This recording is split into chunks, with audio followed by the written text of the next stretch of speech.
Nimefarijika sana kama alivyokwisha tuambia shehe wetu wa wilaya kuwa sehemu ya historia kubwa katika uzinduzi wa msikiti wetu huu wa Abdulaziz Abdullah Al-Isa Independence, na mimi nimetengeneza historia kwa kipande hiki kidogo cha kivule, lakini nimefurahi sana kuona mambo mazuri ya namna hii ambayo Mheshimiwa Rais wa Jamhuri ya Muungano wa Tanzania amekuwa akisisitiza, kwa maana wananchi kuweza kushirikiana na watu binafsi katika kujenga taifa letu.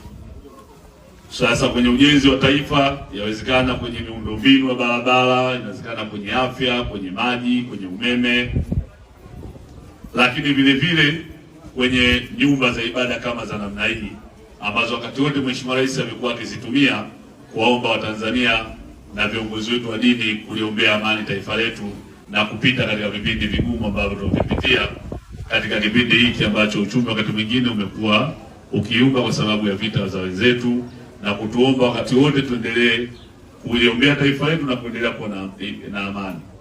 Sasa ndugu zetu hawa wamekuja kufanya hayo kwa vitendo, tunawashukuruni sana. We thank you very much my brother. Sasa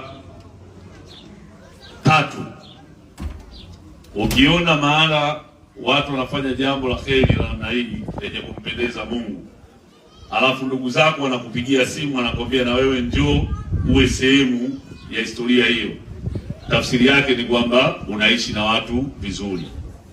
Na mimi nilipopigiwa simu, kama mnaona vizuri, jana nilichangia bungeni swala la barabara. Nilimuuliza Waziri Ulega ya kutoka kule Msongola, Mvuti, Mtomzinga kuunganisha mpaka Chamazi. Barabara ile imekufa na imeharibika sana, na nikauliza swali bungeni jana mchana kwamba nini mpango wa serikali juu ya ujenzi wa barabara ile, na tukapata majibu ya serikali na kuhakikishiwa kwamba kufikia tarehe 30 mwezi wa 6 mpango wa serikali wa upatikanaji wa fedha uko tayari, na sasa anakwenda kuikarabati na kufunga taa za barabarani. Hiyo ilikuwa jana tarehe 16, lakini juzi tarehe 15 nilichangia hoja bungeni katika hotuba ya Mheshimiwa Waziri Mkuu, na nikamuhoji na kumuomba Mheshimiwa Waziri Mkuu na Rais wa Jamhuri ya Muungano wa Tanzania kwamba hivi sasa kulingana na amani ya taifa letu na namna ambavyo tumejipambanua, tumepata bahati ya kuweka mashindano ya AFCON.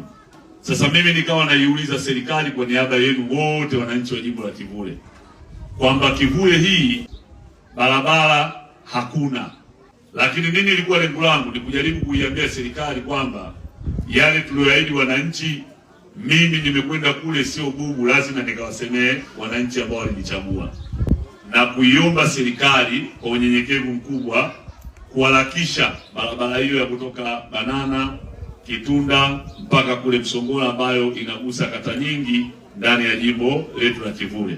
Lakini niligusia barabara nyingine inaonyosha kwenda Mwanagati mpaka kule Buza, lakini nikaiongelea na barabara ya katikati kutokea pale Pugu Sekondari inakatisha Majoe Viwenge njia 4 mpaka kule Msongola, lakini barabara hiyo hiyo inayopita njia 4. Zote nilizitaja kwa majina pamoja na vivuko vyake, na hapa nimerudia tena kwa majina pamoja na vivuko vyake, kama alivyosema diwani kwamba mimi ni mkazi wa Kivule, hivyo nimeishi shida za wananchi wa jimbo la Kivule, na shida yetu kubwa ni barabara.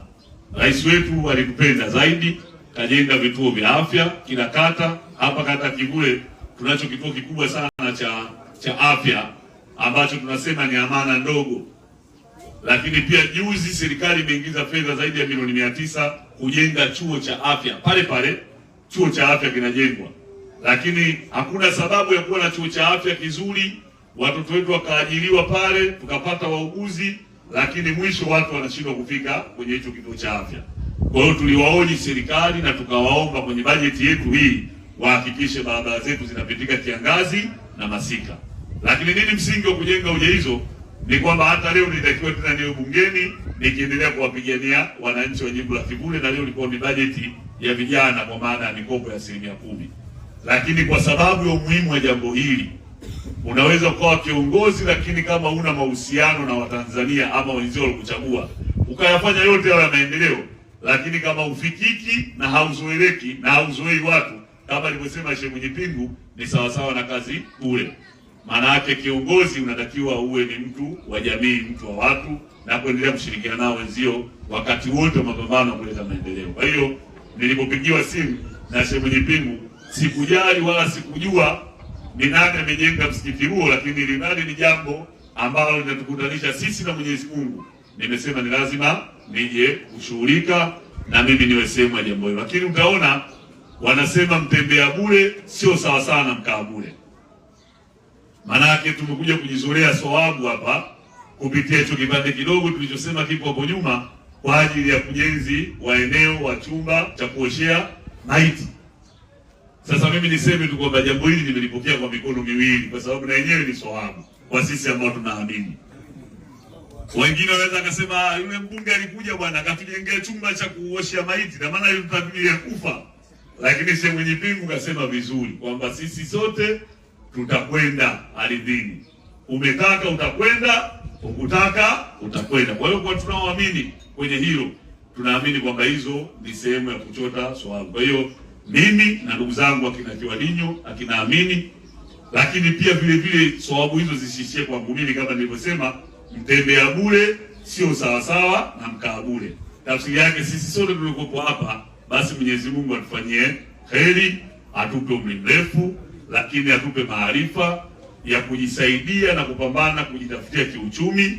Lakini sawabu hiyo na sadaka hiyo ambayo tunakwenda kuitoa kila mmoja, basi Mwenyezi Mungu amguse kwa namna yake. Kwa hiyo nimeambiwa kwamba ina bajeti ya takriban shilingi 600, lakini bajeti hizo tumezipiga haraka. Inawezekana kuna sehemu tumeingiza na kupunguza, lakini kuna ufundi vile vile, kuna kadhalika hapo.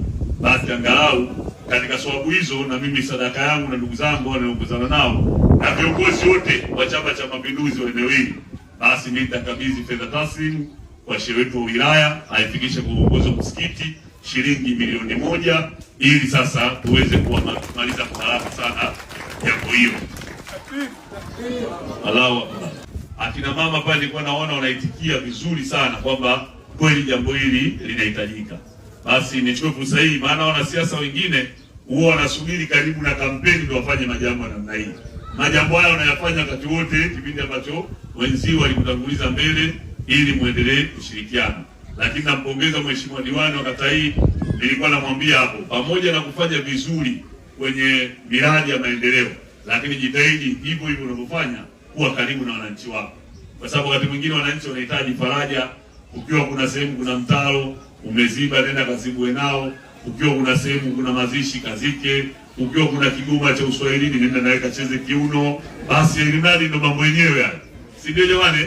Basi Sheikh Mwenyepingu, baada ya kusema haya, mimi nimefarijika. Kaka yangu, I thank you very much. Asante sana. Mungu akubariki sana. Inshallah kwa uwezo wa Mwenyezi Mungu akaongeze pale ambapo mmepunguza. Takbir. Takbir. Mashaallah. Inshallah. Mheshimiwa tunashukuru.